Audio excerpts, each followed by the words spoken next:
السلام عليكم ورحمة الله تعالى وبركاته. مرحبا بكم معايا فيديو جديد ووصفة جديدة. كنتمنى هذا الفيديو يلقاكم في احسن الاحوال وتكونوا بخير وعلى خير ان شاء الله. وفي وصفة اليوم غادي نشارك معكم هاد البريوات معمرين بحشوة لذيذة بزاف بورقة البسطيلة اللي منزلية. ورقة ساهلة كتحضر دفعة واحدة وغير في المقلة ديال الخبز يعني ما كنحتاجوش نديروها بالشيته. كتحضر كمية كبيرة وكتجي مقرمشة كما كتسمعوا معايا القرمشة. فقط تابعوا معايا الفيديو الاخير باش تعرفوا المكونات وطريقه التحضير.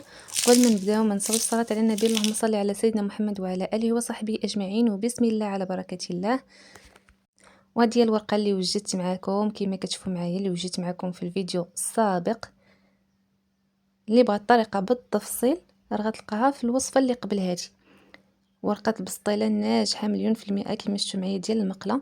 كنحضروها دفعه واحده بلا بخار بلا شيته. ساهله وسريعه يعني كبديل اللي ما متوفرش ليه الورقه في المدينه ديالو، يعني مدينه صغيره ولا ما تيقدرش ما عندوش امكانيات باش ياخذها من الزنقه، تصاوبيها غير في الدار وكتجي رائعه وسريعه وبسرعه كتحضر. غادي نقطعها على شكل طولي باش ندير بها بريوات. كما كتشوفوا معايا راه كتجي شفافه.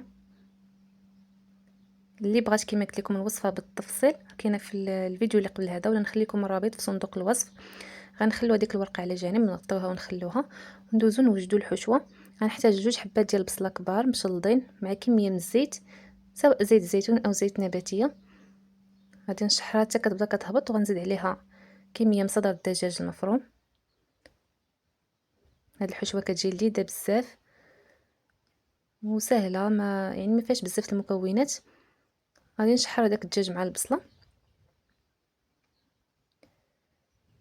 ونبدا كنضيف التوابل. غنحتاج المعلقه صغيره ديال الفلفل الاحمر، نصف معلقه صغيره من الزنجبيل، واحد نصف معلقه صغيره ديال الابزار، وراس معلقه ديال الثوم بودر اللي تقدروا تعوضوه بواحد الفص ديال الثوم، وزدت شويه ديال الصلصه الحاره كتبقى اختياريه. صافي غادي نشحر هذوك المكونات. غندخل التوابل في الحشوه مزيان حتى كيتشحروا. يعني ملي كتشحر البصله وكنضيفوا لها الدجاج كنزيدوا التوابل، راه بسرعه كيطيب الدجاج. غير هو خلو البصله حتى كتبدا كطيب وكيدخلها الطيب، عاد ضيفوا الدجاج باش دغيا طفيو ليها باش ما تحرقش لكم هذيك العطريه. صافي بعد ما دخلت هذوك التوابل في الدجاج غادي نزيد شعريه الصينيه ولا شعريه الفرميسيل. غنزيد عليها قطع ديال الزيتون الخضر وشويه ديال القزبر المعدنوس. بالنسبه لهاد الشعريه فيرميسيل كنرقدها غير في الماء بارد، كنخليها حتى كتطلق مزيان وكنصفيها. الا كنتو مزروبين بها راه خلوها في الماء غليان غير واحد 10 دقائق وحيدوها صفيوها. المهم هو انه خصكم يعني هذيك الشعريه تشحروها مزيان في ديك الحشوه حتى تنشف من الماء، يعني ما تبقاش في الحشوه الماء نهائيا. صافي من بعد نزيد فرماج محكوك، نزيد الجبن الاحمر ولا جبن موتزاريلا، اولا تقدروا تزيدوا غير الجبن المثلث. صافي غنجيب هذيك الورقه اللي قطعت كما قلت لكم باش ندير بريوات، قطعتها بهذا الشكل. نديرها ورقه منزليه 100% يعني موجده في المنزل غير في المقله. كتجي كبيره و كتحضر دفعه واحده، صراحه عمليه يعني كما قلت لكم كبديل ديال الورقه ديال البسطيله اللي ما كتوفرش ليها في المدينه ديالها، ولا يعني ما كتقدر توجدها بهذه الطريقه. هذه راه ساهله. صافي غنعمرهم بالحشوه. كنطوي الطي ديال البريوه بهذه الطريقه، وكنحاول نطوي وانا كنزير وكنقاد الحشوه باش كيجيني داك الشكل المثلث. كندخل الحشوه من الجناب وكنجمع داك الطرف الاخير، كندير شويه ديال الدقيق اللي خلطته مع الماء كنلصق به، كنسودي به البريوه بهذه الطريقه هذه. كنحاول نديرها من الداخل باش كتجي البريوه مفينيه، ولا بقى لنا شي طرف كبير كنديروه من الفوق. صافي الحشوه كنحاول اللي بانت لي كثيره كنقص وكنطوي بطريقه سهله. راه الطريقه سهله وبسيطه. بالنسبه لهاد الورقه ديال البسطيله تقدروا تحتفظوا بها في المجمد. انا خدمت بها النهار الاخر، طيبتها مثلا اليوم ونهار اخر خدمت بها، ولكن تقدروا تحتفظوا بها يعني واحد المده يعني ديال سيمانه او اكثر. يعني هاد الورقه هذه واخا ديروها في المجمد فاش كتخرجوها راه كتبقى زوينه. تقدروا تقدوها بحال هكا بشكل طولي يعني الشكل ديال البريوات وتحتفظوا بها. كما كتشوفوا كنطوي البريوه وكنقطع داك الطرف اللي يبان ليا كبير وزايد، كنقطع وكنخلي غير شويه كندخلو لداخل. انا هاد البريوات غادي نقليهم سبق لي ودخلتهم في الفران، شاركتهم معكم بنفس الورقة، غير الورقة درت فيها تغييرات، يعني بحال مثلا كندير نصف ورقة كنت كنطويها وكندير بها بريوات. دابا كما شفتوا درت غير هاد الطريقة هادي، قطعتهم بشرائح طولية باش هكا كيجوني البريوات مقرمشين اكثر وما كتجيش فيهم الورقة كتير. انا غادي نقليهم، واخا كما كتشوفوا معايا كنعمرهم بالحشوه مزيان، راه ما كيطاطقوش في القلي، يعني كتقلوهم بكل سهوله كيبقاو مجموعين.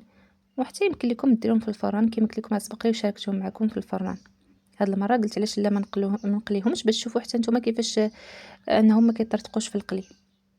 غير جربوا هاد الورقه على ضمانتي، كنت لكم جربوها، راه كتجي زوينه وكتجي مقرمشه وكتبقى ديك القرميشه مده اطول. صراحه انا هاد الورقه وليت معتمداها، بحكم حتى انا الورقه ديال البصيله ما قريباش ليا باش ناخدها، كنوجد غير هذه كبديل.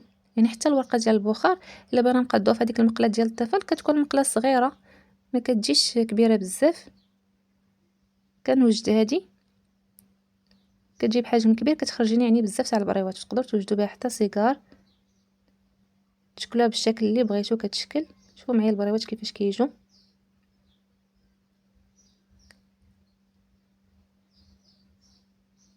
صافي غادي نستمر بهذه الطريقه حتى نعمر البريوات كاملين. كنكون قطعت هاد الوريقات وكنكون دهنتهم بشويه ديال الزيت. الا كنتو غتحتفظوا بها ما تحتاجوش دهنوها بالزيت حتى تخرجوها من المجمد، عاد دهنوها. دهنتها غير بشويه ديال الزيت كما شفتوا معايا، وراه كيجيو الوريقات شفافين.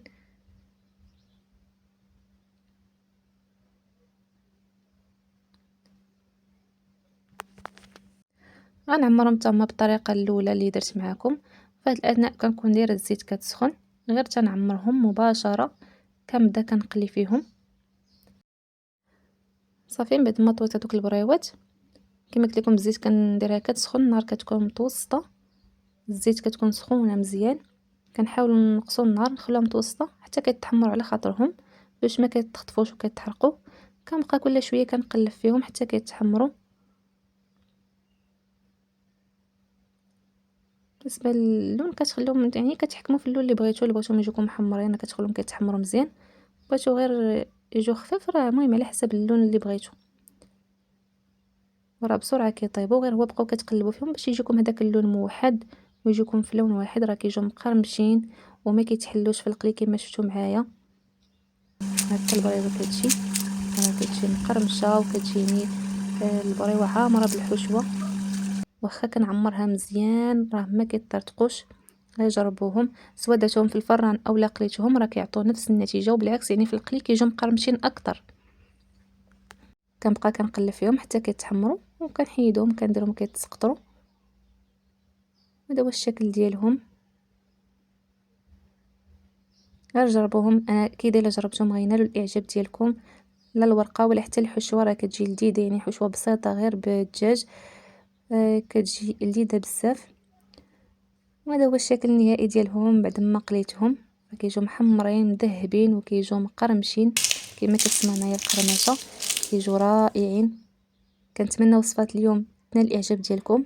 كما العاده اللي اول مره كيشوف القناه ديالي مرحبا بكم، دخلوا اشتركوا وفعلوا زر الجرس باش تبقاو توصلوا بكل ما هو جديد، ونتلاقاو في فيديو جديد ووصفه جديده ان شاء الله.